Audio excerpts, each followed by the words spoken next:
Bilyonaryong si Chavit Singson umatras na.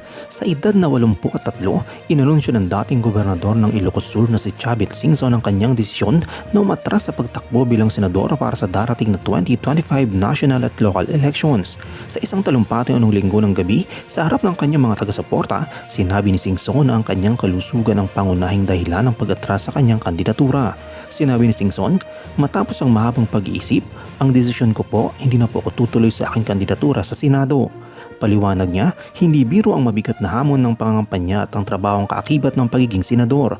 Aniya pa, ayaw niyang ipilit kung ang kanyang kalusugan ang maaaring magdusa. Dagdag pa ni Singson, hindi po biro ang pagkampanya, lalo na ang isang trabaho ng isang senador. Ayaw kong ipilit kung ang aking kalusugan ang maaaring magdusa. Nabanggit din niya na kamakailan lamang ay na-ospital siya dahil sa pneumonia. Sa gitna ng biro, sinabi niya na kailangan pa niyang tumakas mula sa ospital matapos gamutin dahil pinayuhan siya ng mga doktor na kailangan pa niya ng mahabang panahon ng pahinga. Pahayag ni Singson tungkol dito, sa totoo lang, tumakas na lang ako sa ospital dahil ayaw nila akong palabasin. Bagamat nagamot nila ang pneumonia, kailangan ko raw ng mahabang panahon ng pahinga.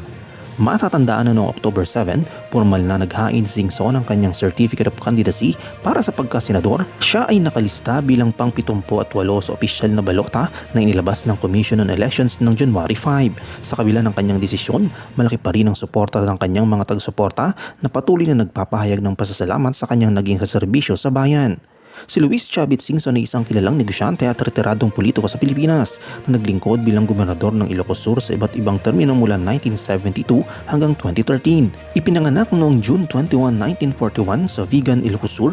Siya ang pangalawa sa 7 anak ni Jose Singson at Caridad Crisologo. Nagtapos siya ng kursong Commerce sa Colegio de San Juan de Letran sa Maynila.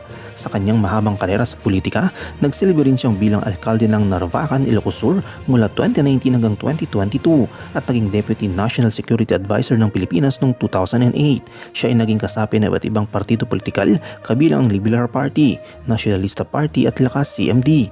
Bukod sa politika, si Singson ay isang matagumpay na negosyante sa pamamagitan ng kanyang kumpanya, ang LCS Group of Companies. Sinuportahan niya ang pagdaraos ng Miss Universe 2016 pageant sa Pilipinas. Noong November 2018, pumasok siya sa industriya ng automotive sa bansa bilang exclusive distributor ng GAC Motor Vehicles sa pamamagitan ng Legado Motors Incorporated.